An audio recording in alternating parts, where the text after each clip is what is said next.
Hi y'all, welcome back to my channel. I'm Amber and today I'm going to be doing a book review on Sarah's Key by Tatiana de Rosnay.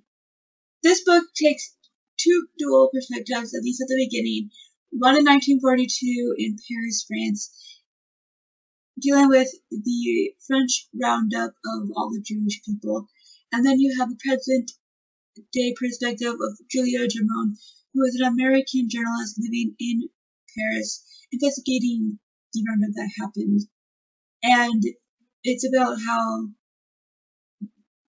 that roundup affects her and something that hits closer to home than she thought.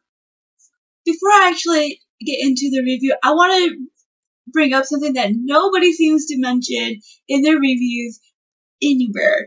And that is that the synopsis ruins something that she was trying to do through the dual perspectives.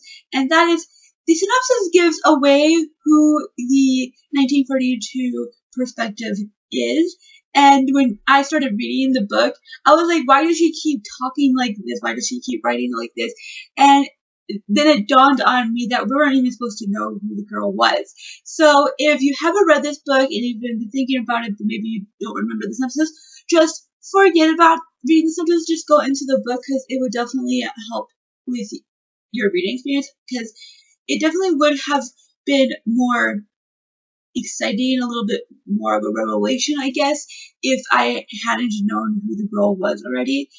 And you're supposed to be really discovering who she is alongside Julia. The fact that I already knew it because of the idiotic people who wrote the synopsis, I didn't have that surprise value of being like, oh my gosh, that's who the girl is, and kind of like that correlation of things that were happening. I didn't really have that thing that she wanted us to have, and so I would just say don't read the synopsis before going into the book. That being said, this book wasn't really as good as I was expecting it to be.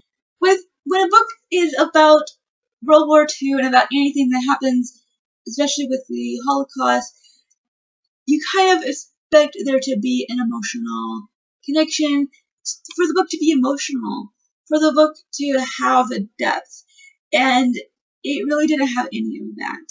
So let's first talk about the writing, which I felt came off very amateuric. The sentence structures were awful, and normally I don't mind when there's short sentences and stuff like that, especially because sometimes short sentences can lend to the drama, to the suspense, to the tension.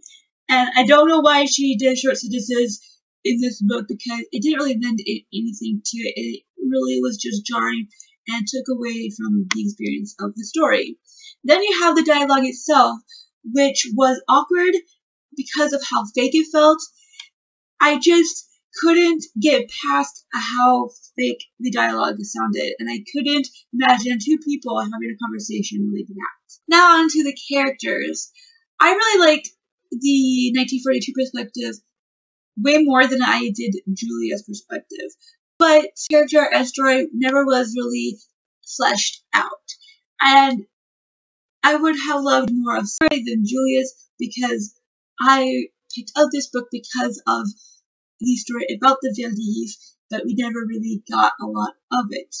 And with the fact that the story actually begins with the 1942 perspective, I was kind of hoping that the story was going to really go into her story. And because it doesn't really get into her story, when it comes to Julia and her revelations, I never really felt that connection with her, because it didn't really make a lot of sense to me.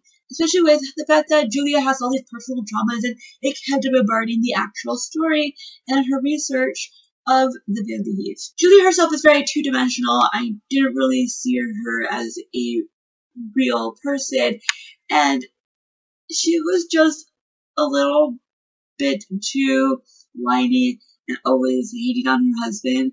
And I get it, I didn't like her husband at all, but as the book progressed, I started to realize that, you know, she's only seeing her husband's faults, but never really seeing her own and how it relates to their relationship. She never pays attention to that fact. It's really bothersome, especially because it kind of takes over the actual story and the actual message that this author was trying to present. Going along with that, because the chapters are so short, she never really delves into any subject. Like, she never really delves deep into it.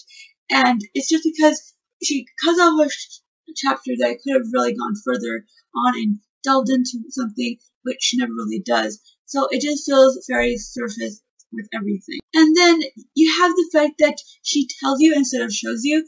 And I think with this kind of story, you definitely need to be shown instead of told. And I don't really like the after the fact feeling that this book had, because I really, especially with perspective, I really would have rather had it been shown to me. I would have been drawn closer to the story, and it would have definitely made a more emotional impact on me. Then you have the fact that the story, especially the ending, felt very rushed. All of a sudden, she jumps years, and it just didn't really make a lot of sense to me. So, for a story that really should have had a bigger impact, it didn't have that impact, that punch, that emotional roller coaster that I was expecting. There was a moment in this that I definitely did feel sad, but this whole story is sad, so it's not like I'm gonna go into a story and not feel sad at all, but it just wasn't well done. She had a great idea, she just didn't execute it well at all. And it makes me really sad, because I was really looking forward to reading this book for quite some time, and just to finally get my chance to read it, and then for all of this to kind of fall flat for me, is something that I wasn't expecting at all. The one thing that is going for this book is the fact that the Velihiv never really was taught in American schools, and that even in France, it was never really brought to attention. It's definitely something that makes me want to go and research more about this and wants me to know more. So that is like the one positive thing for this book.